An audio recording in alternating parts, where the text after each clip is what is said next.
The Galactic Academy stood as the ultimate crucible of strength. Nestled on a floating world carved from pure obsidian, it was where warriors from across the galaxy came to prove themselves worthy of ancient weapons. Among the relics, one stood unmatched, the beast's bow. The bow was not forged by mortals. Legends claimed it was woven from the sinews of a star beast slain in primordial times, its strings strung with energy that could tear holes through reality. For centuries, countless champions, scaled VRYL, armored Jorathi, even telekinetic Mavrians, had tried to draw it. Every attempt ended the same, the bow rejecting them, flaring with violent energy, casting them aside broken and humiliated. To touch the beast's bow was to invite judgment, and none had passed. When humanity entered the academy, most species scoffed. Humans were young, fragile, barely 2 centuries into interstellar travel. Their muscles did not rival the VRYL. Their minds lacked the telepathic unity of the Mavrians.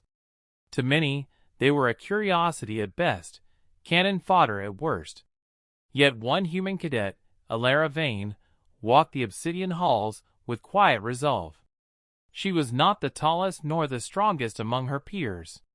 She carried scars on her hands, the kind earned from Earth's brutal archery competitions, where her ancestors had mastered weapons not for honor, but for survival.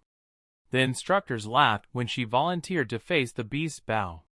"Child," rumbled a scaled VRYL commander, "that weapon has cast aside warlords who've shattered moons. Do you think brittle human bones will fare better?" Elara did not flinch. "Then let the bow decide." The chamber holding the beast's bow was carved into the heart of the academy. Obsidian walls shimmered with runes. The bow itself rested on a pedestal, coiled in faint light, humming like a living beast at rest. The room was silent except for the low, thunderous heartbeat of the weapon. Cadets crowded around. Alien eyes glittered with disdain and anticipation. Elara stepped forward. Her heart pounded, but she remembered her father's words back on Earth: "An archer does not conquer the bow. She listens to it." When her hands touched the grip, a surge of energy rushed through her arms. The weapon flared, a roaring echo filling the chamber. She staggered. Any other cadet would have been thrown aside instantly. But Elara closed her eyes and did not resist. "Fear," the bow whispered in her mind, its voice ancient and predatory. "All who touch me fear me, and so I reject them." Elara breathed slowly. "Yes, I feel your hunger. I feel your fury. But I do not fear you." The bow shuddered.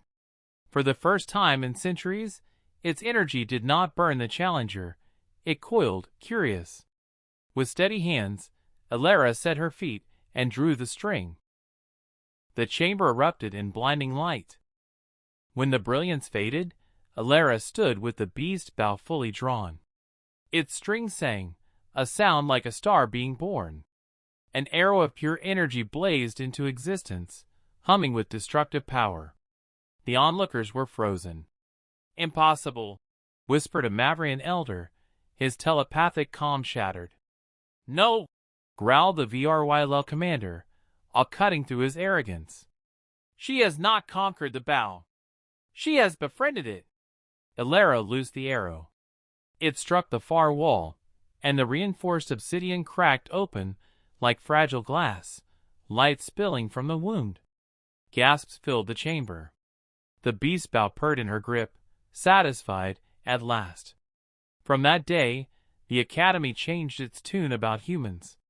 No longer curiosities, they were recognized as something more dangerous, a species unbound by fear.